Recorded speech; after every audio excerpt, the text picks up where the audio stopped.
Assalamualaikum warahmatullahi wabarakatuh. Jumpa lagi bersama channel Sinotech, channel pendidikan agama Islam.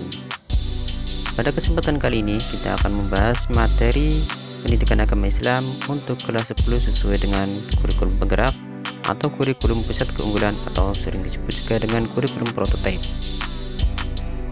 Yang akan kita bahas pada video kali ini yaitu bab yang ke-10, peran ulama dalam penyebaran Islam di Indonesia. Metode dakwah Islam oleh Wali Songo di Tanah Jawa. Merupakan sebuah sikap ahistoris dan mengingkari sejarah apabila berbicara tentang penyebaran Islam Indonesia tanpa menyertakan peran Wali Songo di dalamnya. Karena Wali Songo merupakan sekumpulan tokoh penyebar Islam pada seperempat akhir abad ke-15 hingga paruh abad ke-16 yang merupakan tonggak terpenting dalam sejarah penyebaran Islam di Jawa dan Nusantara. Ada beberapa langkah strategis yang dilakukan oleh Wali Songo dalam menyebarkan Islam di Tanah Jawa. Langkah yang pertama yaitu tadrij atau bertahap. Misalnya tradisi minum tuak, kepercayaan animisme dan dinamisme, maka secara bertahap hal tersebut diluruskan oleh para wali dengan metode dakwah yang penuh kelembutan dan kedamaian. Metode yang kedua yaitu adamul haraj atau tidak menyakiti. Para wali tidak menyebarkan ajaran Islam dengan mengusik tradisi asli masyarakat Nusantara, bahkan tidak mengusik agama dan kepercayaan mereka, namun memperkuatnya dengan cara-cara yang Islami. Dakwah Islam periode para Wali Songo. Pada abad ke-7 di masa kekuasaan Ratu Singha di Kerajaan Kalingga yang terkenal keras dalam penegakan hukum, datangnya para pedagang Arab diberitakan cukup banyak oleh sumber-sumber dari dinasti Tang di Cina. Dalam Islam Kamsutu Malaysia, Eski Fatimi menuliskan bahwa pada abad ke-10 Masehi telah terjadi migrasi keluarga yang berasal dari bangsa Persia. Migrasi keluarga dari bangsa Persia ini yang pertama dari keluarga Lor, keluarga yang datang ke Nusantara pada zaman Raja Nasiruddin bin Badr yang memerintah di wilayah Lor, Persia pada tahun 300 Hijriah atau 912 Masehi. Keluarga Lor ini tinggal di Jawa di perkampungan Loran atau Leran.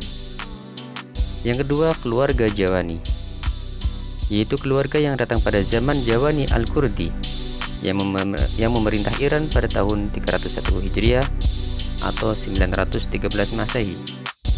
Menetap di Pasai, Sumatera Utara. Keluarga inilah yang menyusun Khat Jawi yang artinya tulisan Jawi.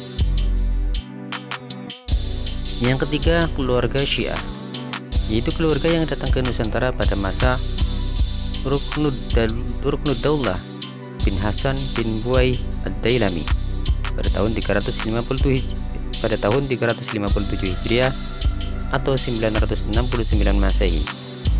Tinggal di tengah Sumatera Timur dan mendirikan perkampungan dengan nama Siak. Yang keempat, keluarga Rumai, keluarga yang datang dari Puak, Sabankarah yang menetap di utara dan timur Sumatera. Penulis-penulis Arab kemudian memberikan sebutan untuk pulau Sumatera dengan nama Rumi, Al-Rumi, Lambri atau Lamuri. Terdapat bukti sejarah dari arkeologi petilasan Islam di Nusantara, yaitu keberadaan makam Fatimah binti Maimun bin Hibatullah yang berada di Dusun Leran, Desa Pesucian, Kecamatan Manyar, Kabupaten Gresik, Jawa Timur. Dalam prasasti makam tersebut menunjukkan tahun 475 Hijriah atau 1082 Masehi. Secara arkeologis, makam Fatimah binti Maimun dianggap sebagai satu-satunya bukti sejarah tertua di Nusantara yang sepertinya berhubungan dengan peristiwa migrasi suku Lor asal Persia yang datang ke tanah Jawa pada abad ke-10 Masehi. Ditemukannya makam Fatimah binti Maimun dan makam-makam lain di sekitarnya menurut penelitian Eski Fatimi sangat mungkin berkaitan dengan dakwah Islam yang dilakukan oleh Syekh Maulana Malik Ibrahim pada seperempat akhir abad ke-14 dan seperempat awal abad ke-15. Menurut cerita, Pertama kali Syekh Maulana Malik Ibrahim datang ke desa Sembalo di sebelah utara desa Leran. Beliau mendirikan masjid di desa Pesucian, dan setelah membentuk komunitas Islam, beliau berpindah ke desa Sawo di wilayah Gresik. Sejarah dakwah Islam pada masa Wali Songo. Wali Songo menjadi tokoh yang sangat penting di kalangan masyarakat Muslim Jawa. Hal ini karena ajaran yang mereka bawa merupakan ajaran yang unik. Sosoknya yang menjadi teladan dan ramah kepada siapapun, sehingga mereka mempermudah menyebarkan ajaran Islam di wilayah Nusantara. Adapun wilayah penyebaran Islam yang dilakukan oleh Wali Songo meliputi wilayah Jawa Barat hingga ke Jawa Timur, yaitu Cirebon, Demak, Kudus, Muria, Surabaya, Tuban, Gresik, dan Lamongan. Metode yang dipergunakan oleh para wali memanfaatkan budaya lokal yang berkembang saat itu, seperti wayang, tembang atau syair Jawa, gamelan serta upacara adat yang dipadukan dengan unsur-unsur agama Islam.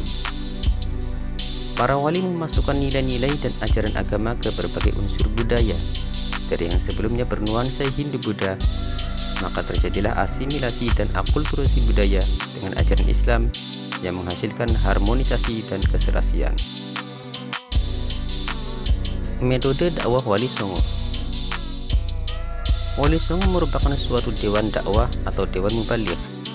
Apabila salah seorang wali tersebut bepergian atau wafat, maka akan segera digantikan oleh wali yang lain.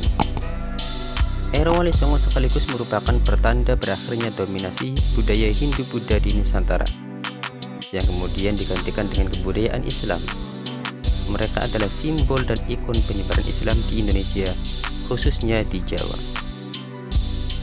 Ada beberapa strategi dan metode dakwah yang penuh dengan kedamaian yang ditempuh oleh Wali Songo. Di antaranya, metode ceramah, kemudian tanya jawab atau diskusi, yang ketiga keteladanan, yang keempat pendidikan, metode yang kelima visa dan ekspansi, yang keenam kesenian, dan metode yang terakhir yaitu dengan metode silaturahmi. Tokoh-tokoh Wali Songo. Yang pertama, Sunan Gresik. Yang kedua, Sunan Ampel. Ketiga, Sunan Bonang. Keempat, Sunan Derajat. Yang kelima, Sunan Kalijaga. Keenam, Sunan Kudus. Ketujuh, Sunan Muria. Kedelapan, Sunan Gunung Jati. Dan yang kesembilan, Sunan Giri. Untuk lebih detailnya mengenai tokoh-tokoh Wali Songo ini akan dibahas pada video yang selanjutnya. Hikmah dan pesan dari dakwah Wali Songo.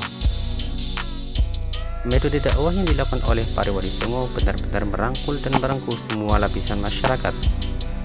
Tidak ada satupun wali yang melakukan cara-cara kekerasan dalam berdakwah, sehingga proses adaptasi, asimilasi, dan akulturasi budaya tersebut dapat berjalan dengan harmonis dan minim konflik.